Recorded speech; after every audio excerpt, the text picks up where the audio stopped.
So whatever you cannot perceive through five senses, if you perceive that, then that is called as Vishesh Gyan or extraordinary knowledge. The nature of the universe can be grasped if you know the language of the inanimate, every form, how it is made. As the concerns of survival recede, human beings will naturally evolve into perceiving higher things.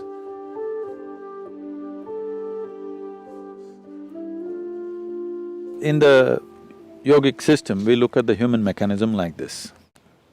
There are five dimensions to it, there are five layers to it. Usually it's referred to as sheaths, ore it's called, that means sheath, one inside the other. One is the physical body, which is referred to as the food body, because this is essentially a heap of food that we have gathered over a period of time. The next is known as the mental body, because we ascribe intelligence to every cell in the body.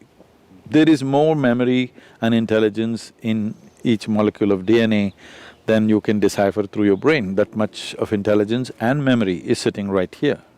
The third layer is called as the energy body.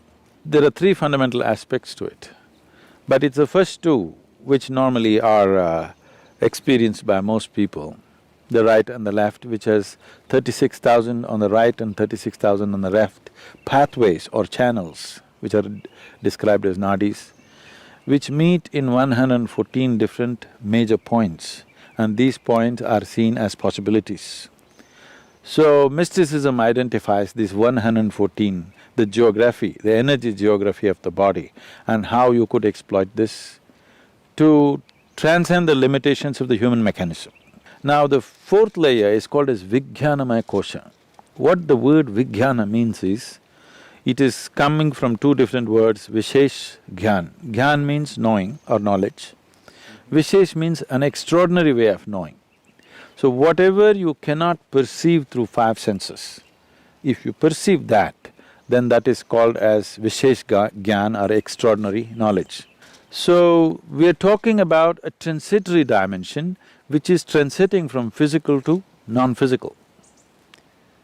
So, the fifth dimension, this is in whatever in the New Age language in America, they're saying this is etheric body.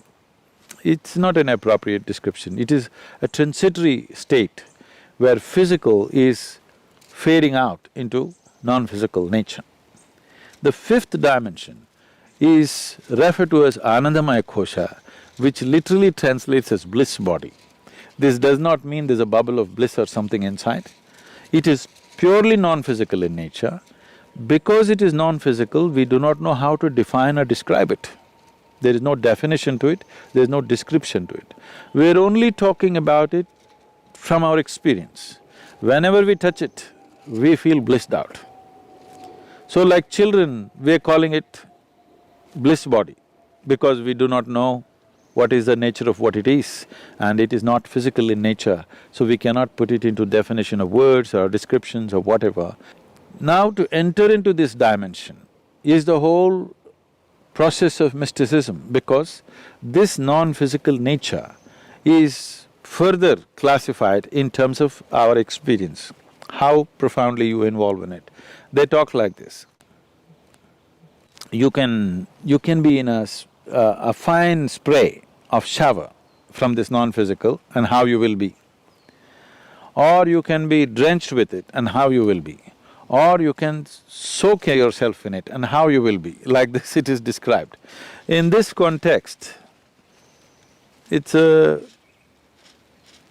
here I have to surrender my logic a little bit because that's how far my logic will go.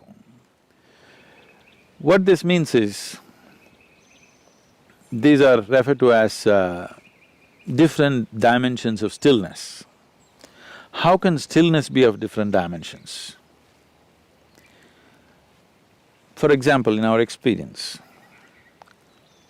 if you're… normally a human being is breathing somewhere 12 to 15 times per minute.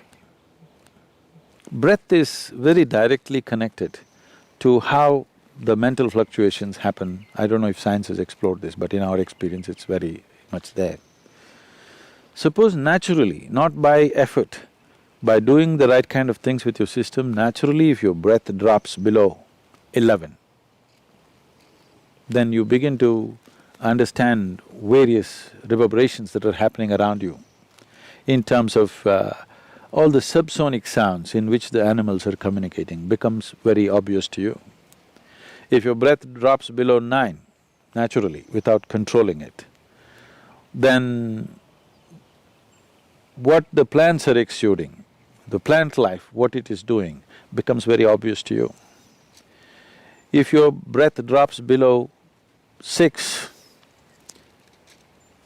then what the inanimate things, how they're reverberating, this is known as Ritambara Prajna. That means the reverberations of every form and the sounds attached to it become very clear to you. Or in other words, the nature of the universe can be grasped if you know the language of the inanimate.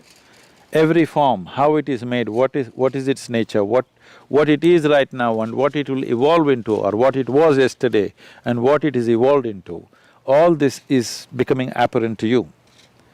As the concerns of survival recede, human beings will naturally evolve into perceiving higher things. But the important thing is the level of static, because breath is a survival process. If you sit still, it goes down. The more still your body becomes, the less you breathe. If you bring your whole system to a certain level of stillness, not being in a hyperventilated state, then your perception goes on increasing. So as the stillness deepens, these are referred to as, traditionally there are various ways in which it is presented. It is usually called as it's called Rudra, Hara and Sadashiva. One is still, but he's vibrant, he's roaring.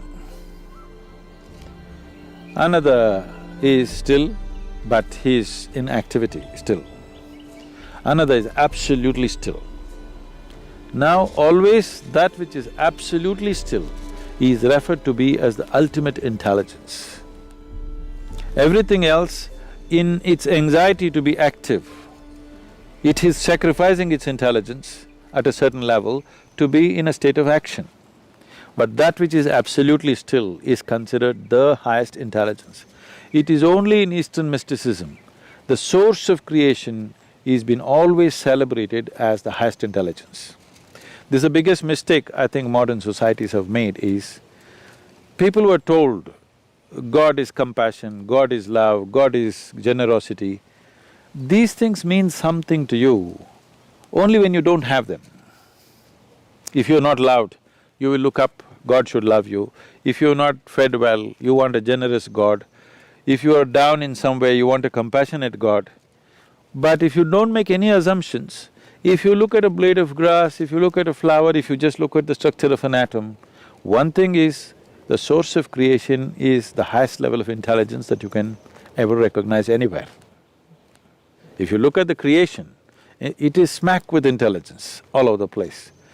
If we had only told people God is intelligence, we would have had a more sensible world. That's what I'm thinking and that's what I'm trying to bring it into people's experience, that the source of creation is the intelligence. If you recognize that, you try to emulate that.